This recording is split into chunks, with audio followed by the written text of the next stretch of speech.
Okay. Yes. Now, my name is Annemarie van Blijenburg.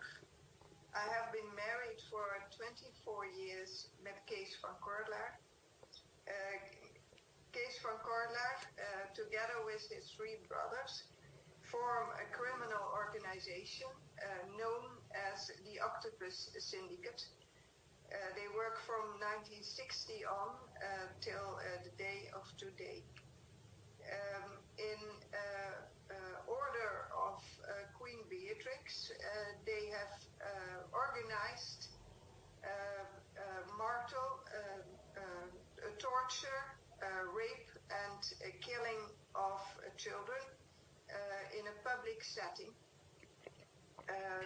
They organized that through youth detention centers in the Netherlands. The youth detention centers were told that the criminals were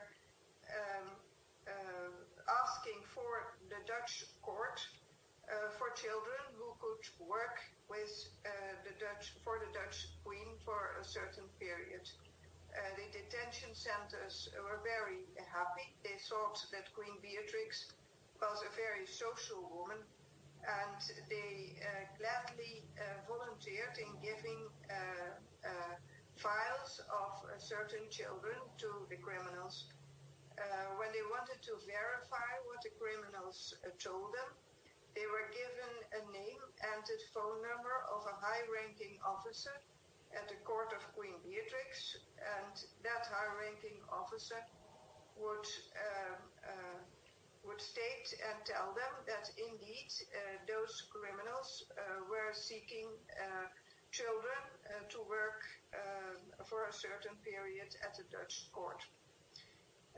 After receiving files of approximately 3 children every time, the criminals selected a child that had no relative or family.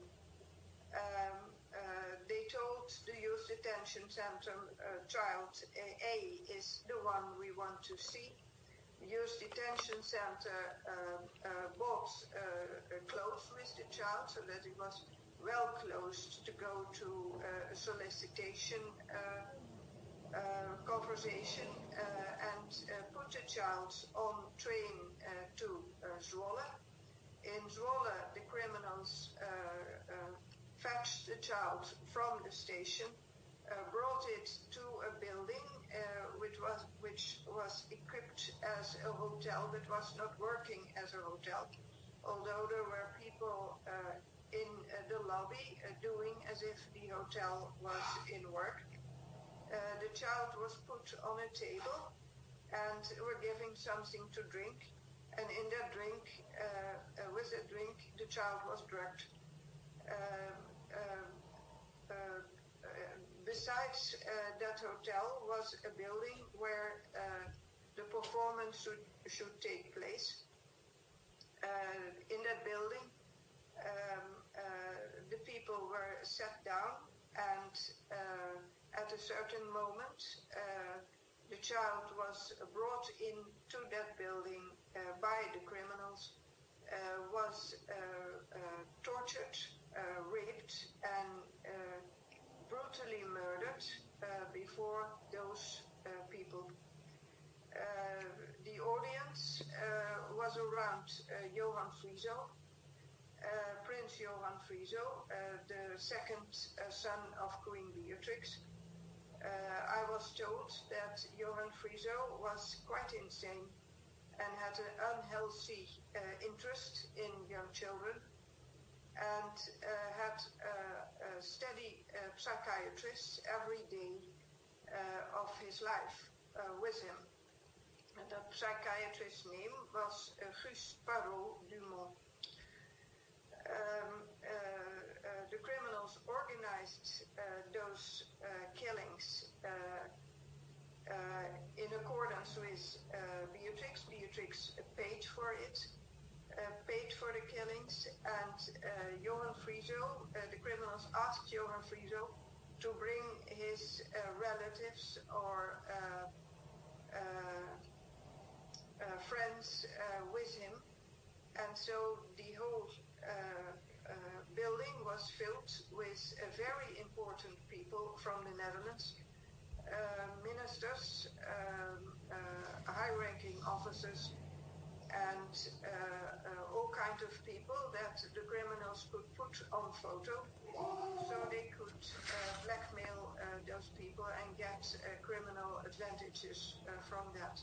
Could you name some of the people who were present?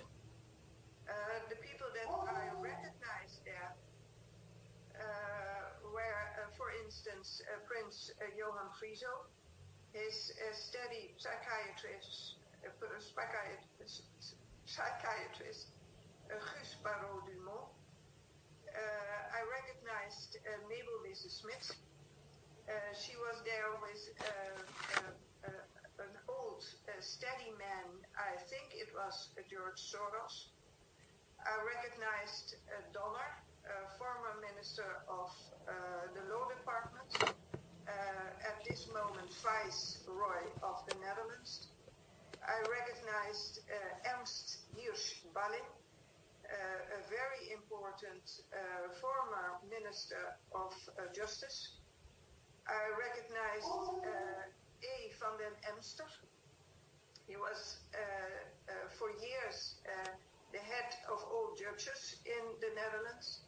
I recognized Dick Berlijn, the former head of the military department in the Netherlands. I recognized a journalist, a very important journalist, Gerlof Leistra, of the journal The Elsevier.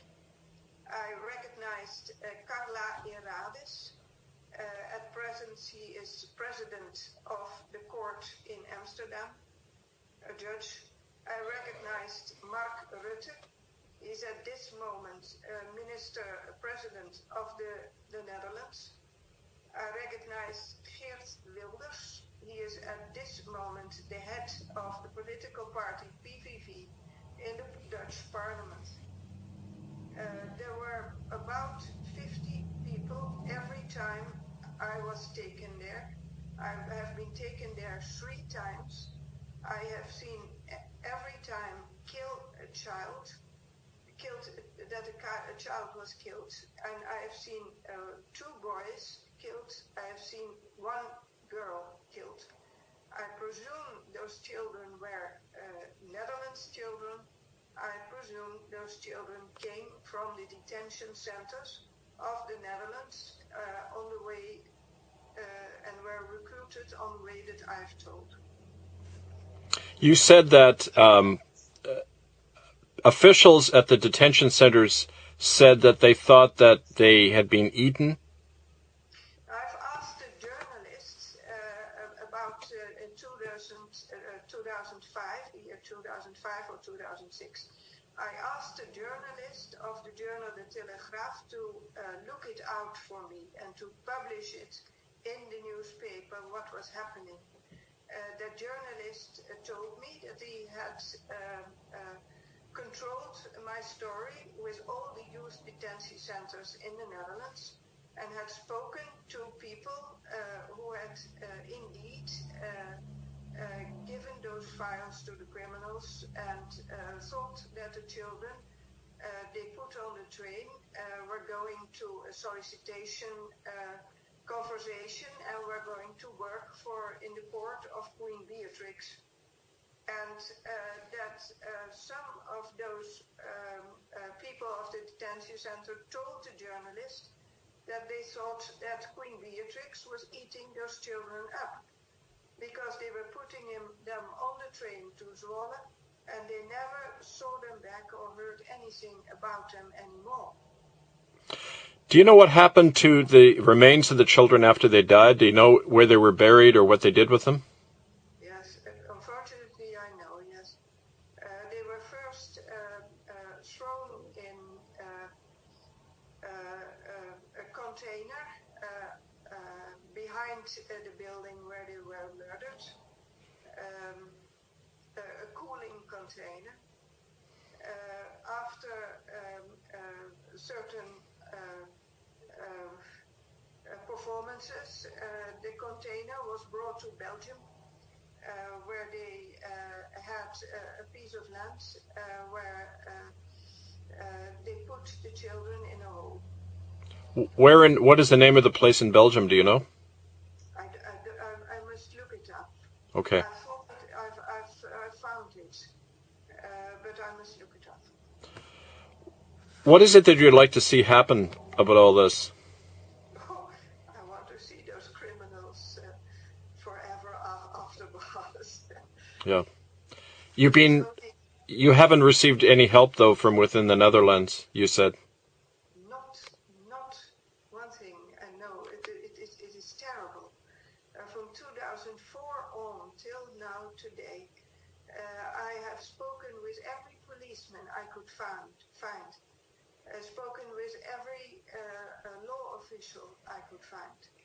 I've talked to Interpol about this. I've been to court to try to get a conviction of the prosecutor to investigate the matter. The court told me that it wasn't my problem. It was a problem of the society. And the court didn't want to give an order to the prosecutor to investigate. I have done literally everything to clear this up. I haven't.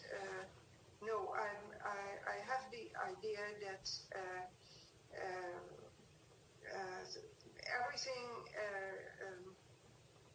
everything is stopped because Beatrix is involved. Right. And the Dutch court is involved.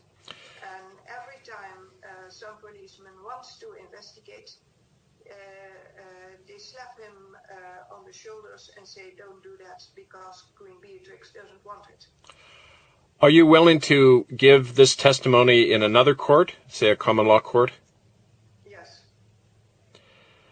I have no objections about that. I'm very, very angry. If you've seen what I've seen,